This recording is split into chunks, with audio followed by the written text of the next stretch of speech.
3월 25일 수요일 새벽 예배를 하나님께 올려드리겠습니다. 오늘 함께 은혜 나눌 하나님 말씀은 누가복음 20장 27절부터 40절 말씀입니다. 제가 받들어 봉독하겠습니다.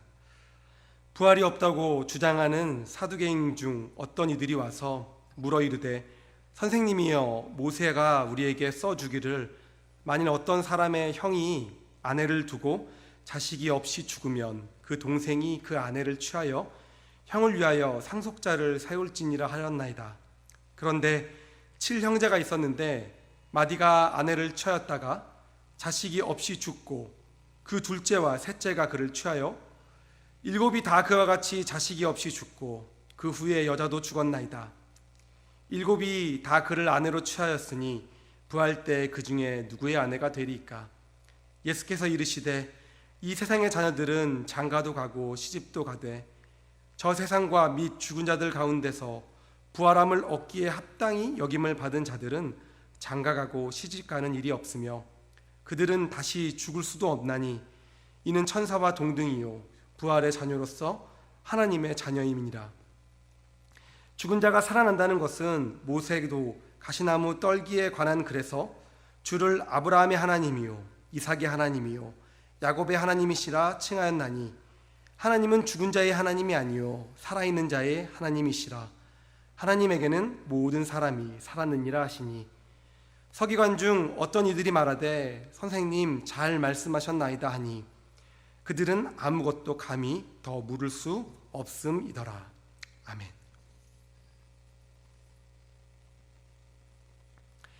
예수님은 정말 지혜로운 분이셨습니다. 자신을 공격하고 함정에 빠뜨리려는 많은 위협들을 겪으시면서도 오히려 그것들을 이용하여 자신이 전하고자 하는 진리를 더욱 명확히 드러내셨기 때문입니다.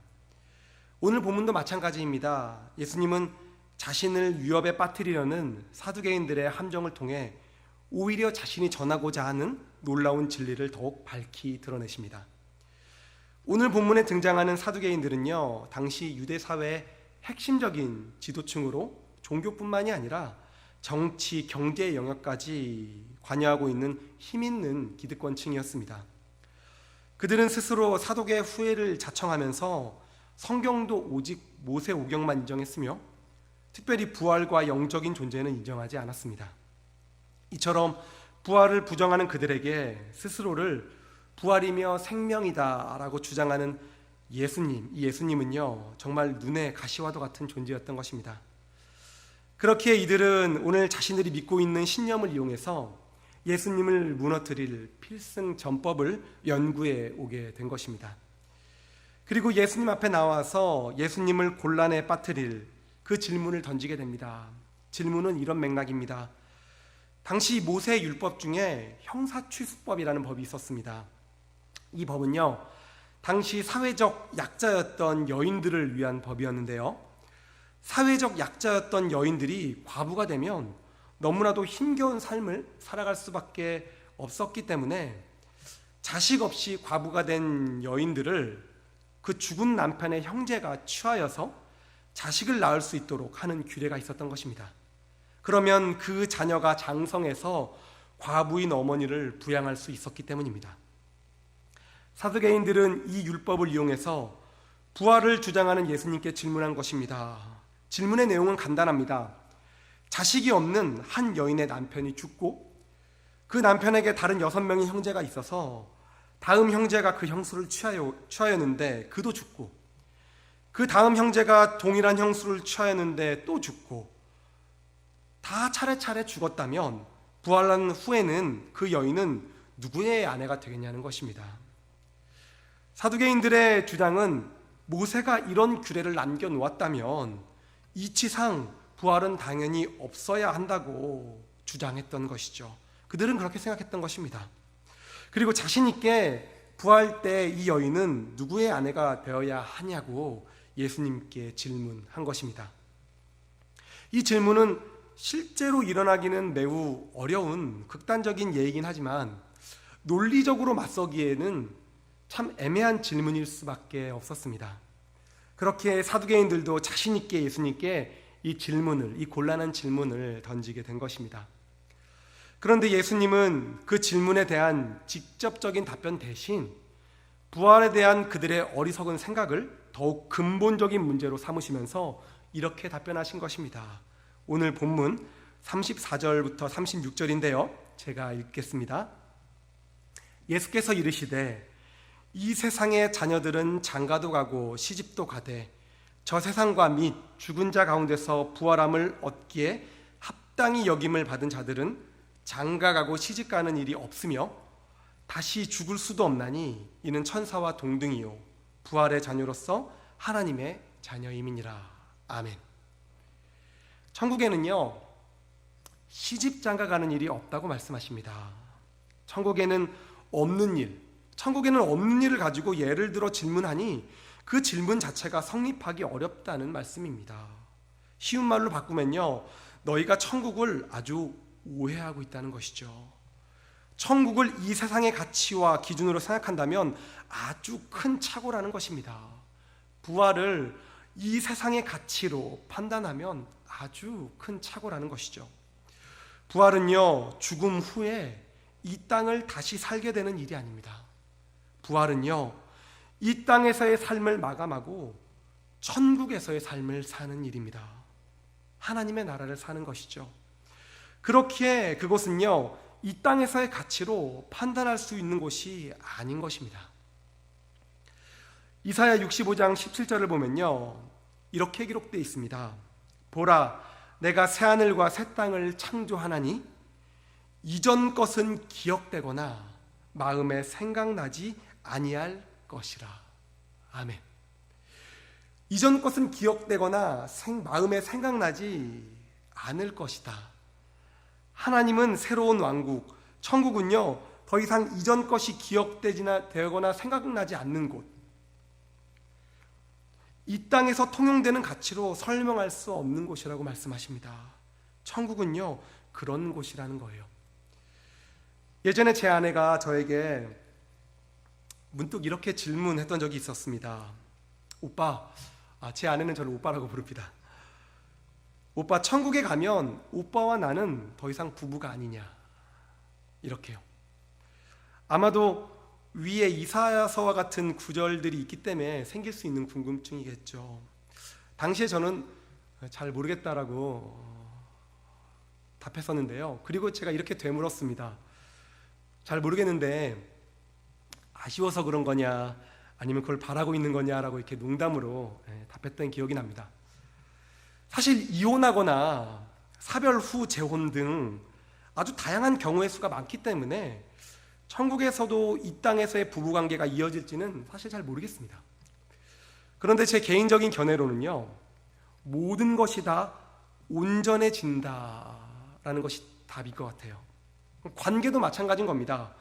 이 땅에서의 그 불완전한 관계들도 사실 이 땅을 살아갈 때 필요한 것들이고, 물론 지금의 생각과 이성으로는 좀 아쉽고 어렵게 이해될 수도 있지만 우리가 생각할 수 없는 온전하고 완전한 그 천국의 관계가 따로 있지 않을까, 그저 한번 추측해 보는 것이죠. 그러나 이사야 말씀을 근거로 한 가지 분명히 확실한 것은요, 그러한 천국의 관계가 너무나도 즐겁고 완벽한 것이라는 사실입니다.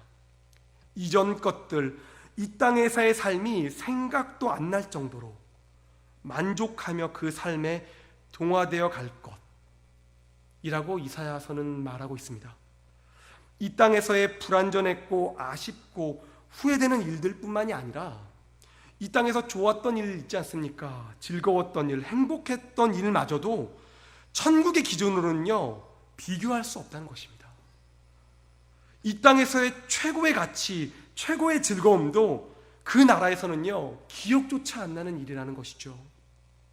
그것이 바로 하나님의 나라라는 것입니다.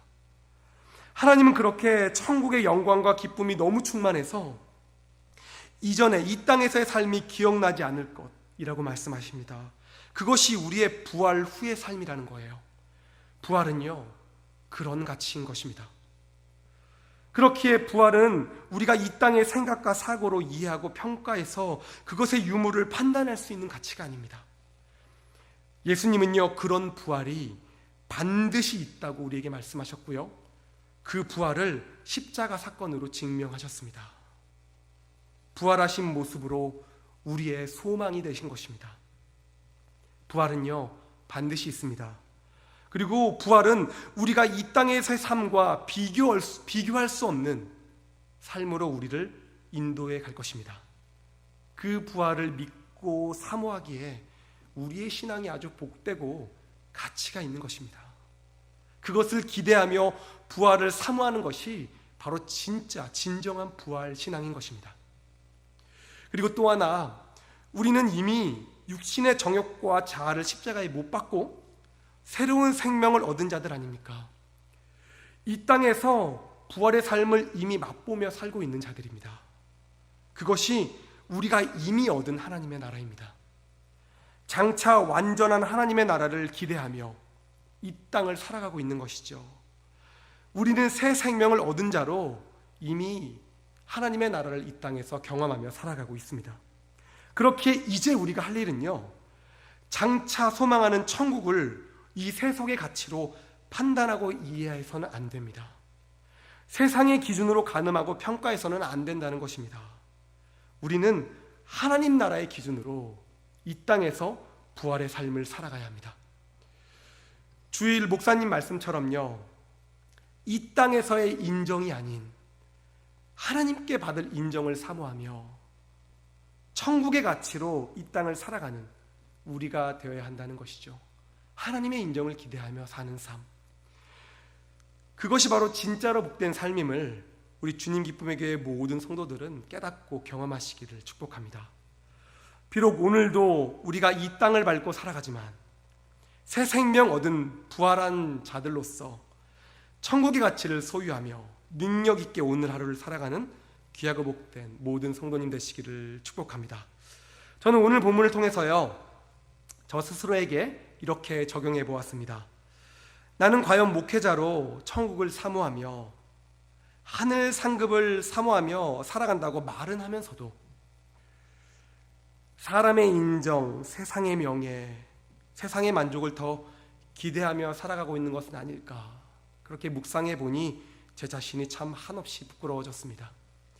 그렇게 오늘 저녁 제가 수요예배 찬양을 인도할 텐데, 그렇게 찬양을 인도하며 예배의 문을 활짝 열 텐데, 이 예배가 정말 천국을 경험하는 예배가 될 수 있기를 소망하는 마음으로 찬양해야 되겠다. 사람의 인정과 사람의 만족을 넘어서서 하나님을 만족시키고 하나님께 인정받는 찬양으로 나아가야 되겠다. 그렇게 제가 다짐하면서 오늘 수요예배 찬양을 준비하기로 다짐했습니다. 수요예배를 위해서 많은 중보 부탁드립니다. 찬양팀과 말씀 전하실 담임 목사님, 그 밖에 많은 스태프들 성실히 잘 준비해서 이 실시간 수요예배가 은혜롭게 잘 들어질 수 있도록 기도 부탁드립니다. 또한 이 예배에 기대하는 마음으로 많은 성도님들 참여하시기를 축복합니다. 기도하겠습니다.